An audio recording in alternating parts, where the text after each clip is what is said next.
Hey everybody, welcome to Rampage Reviews. I'm Rampage, and you are going to get to see just how manipulative Senator Palpatine can actually be. Let's dive in.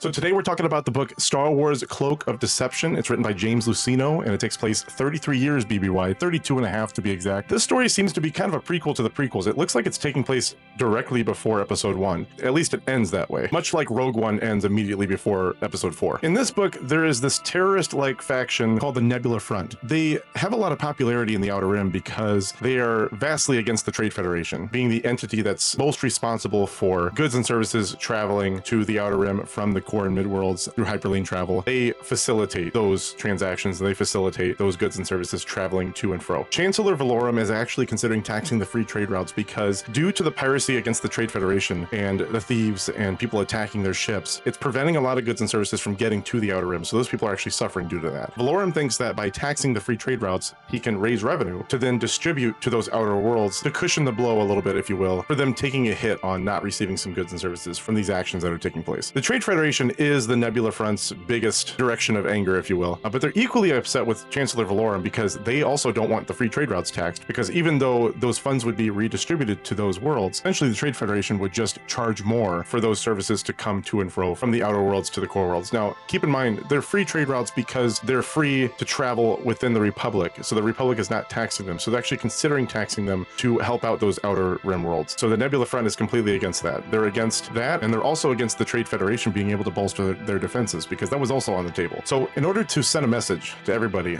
the Nebula Front has actually planned to assassinate Chancellor Valorum, and there was an attempt on his life on Coruscant. It was unsuccessful, and actually that was thought to have just meant to be a message that the intent was out there. They actually went to try to assassinate him somewhere else, and Chancellor Valorum has a plan to hold a peace summit of sorts on Iriadu, which is a world that's located either in the Outer Rim or close to the Outer Rim, one of the two. They wanted to invite the Trade Federation as well as all of these other worlds there to talk about the possibility of taxation or the possibility of allowing the Trade Federation to bolster their defense. The Nebula Front has hired a mercenary named Captain Cole. Qui-Gon Jinn is leading the investigation to try to find him. However, the Jedi Council is repeatedly telling him not to chase after Captain Cole because they believe it's not wise. Just keep chasing him from place to place to try to track him down. They wanted to come up with a better suited plan to be smarter about it. Qui-Gon is very much someone who lives in the moment, who very much goes by his instincts and his feelings. He basically always says that I am going to go where the Force takes me. So that's his attitude throughout the entire thing. Since this takes place right before Episode 1, Obi-Wan Kenobi is still his Padawan at this point. The summit is taking place on Iriadu. Assassination is still planned to take place. There's members of the Nebula Front that are against the way that Captain Cole is trying to plan this, and there's some infighting. Captain Cole and one of his right-hand men get taken out and sidelined, and not killed, but nearly killed. The rest of the faction decides to carry on with their mission, and Qui-Gon and Obi-Wan are investigating. There's some fighting. They find him within the walls of the summit, and they're chasing him down. They're still trying to carry out their mission, even though they're being chased down. And eventually you learn that the people who took out Captain Cole did not actually intend to assassinate Chancellor Valorum. They actually wanted to assassinate the leaders of the Trade Federation, which luckily the two leaders that were there were called away to go investigate an issue with their ship. Because of that, they were gone when the fighting and firing was taking place during the summit. They were not harmed, and the Nebula Front was not successful in their mission. Chancellor Valorum is safe, and they continue to talk about taxation, and I believe he follows through with it. One thing you really learn in this book is that a lot of the actions that are taking place and a lot of the manipulation that Senator Palpatine goes through with is a way to undermine Valorum's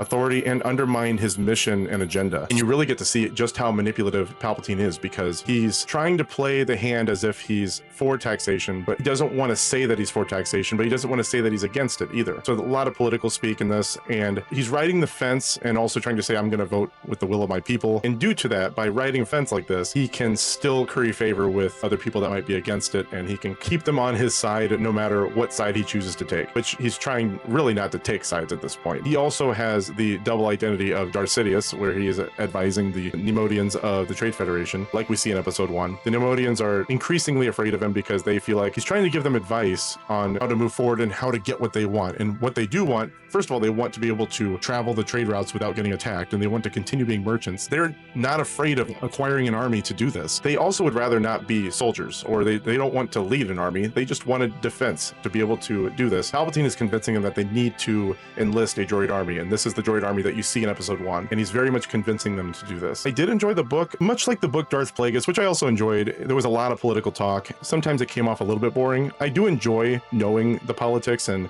the dynamics of it and how everybody feels about what's going on in the galaxy. I do enjoy knowing about that. Reading through it can sometimes get a little tedious. But the action sequences were good. I also thought that the Nebula Front was kind of a weak antagonist because they just seemed really disheveled and unprepared, sloppy, which I guess maybe they were supposed to appear that way. Didn't feel like they posed a challenge to the Jedi or to the Republic. There were times that the Jedi were challenged, not greatly like I've seen in other books. So with that respect, probably not as good of a book as I've read in the recent past. And now we'll get into some of the more interesting things I found in the book. Immediately, the book reads, after 1,000 generations of peace, the Galactic Republic is crumbling. I think that's probably something that we've seen in a movie crawl at some point in the prequels. It might have been in the episode 1 crawl. I can't remember exactly what it said. It just doesn't really make much sense that they would say 1,000 generations of peace took place before this. Now, it's obviously not canon. This book isn't considered canon, but I believe it's been pretty consistent that the Sith existed 1,000 years ago, and obviously there's not one generation per year. However, that might be the way that they're trying to articulate it, but it just comes off like 10,000 or 20,000 years of peace. That's what it sounds like to me. And then during Darth Bane's time, you had the Sith War against the Jedi. There was just a lot of things that took place way less time than that, so I don't understand why they went with 1,000 generations of peace. It makes sense. I had to make a note of just how good James Luceno was at explaining different things that were happening in the book and the different characters in the book. A brand new Star Wars fan could pick up this book and know exactly what's going on because he goes into great detail about who everyone is, what everyone's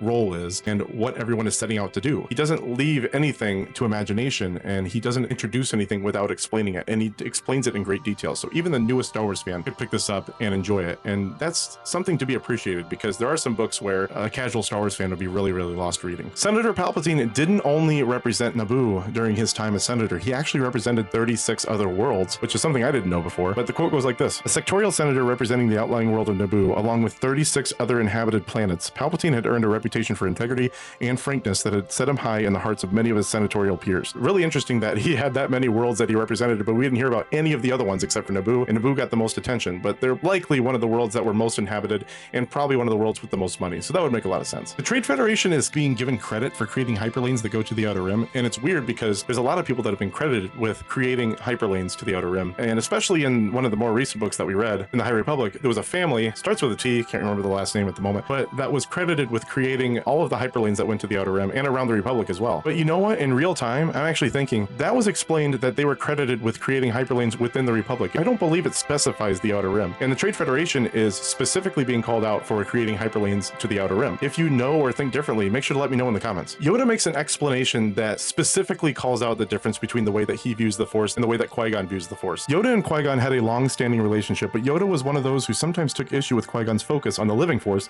over the unifying Force. It's the first time that I've seen someone call the way that Yoda views the Force as the unifying Force. I imagine what that would mean is you're looking at the Force as a big picture of how everything connects and how different events affect other events and other happenings in the universe. Due to that, you have to be aware of things that could be happening outside of what's in front of you. Qui-Gon believes in the living Force, meaning the Force that's directly in front of him, that's guiding his actions. So it's a very, very stark contrast in the way that two very legendary Jedi warriors view the Force. It appears that Palpatine actually reveals himself to be a Sith to the Neimoidians when he's trying to convince them of the paths they're supposed to be taking with the Republic. It's weird because it's in contrast to other Sith Lords in the past who would operate behind the scenes and who would have a network of people, but they would never really reveal that they were Sith to those people, unless they were people that they were going to be recruiting in some sense. Palpatine definitely doesn't recruit them. He's using them as pawns in his game, but he doesn't really need to reveal that he's a Sith. He doesn't even need to reveal his Darth title, but he does, and it's weird because what if it slipped out and then his plan to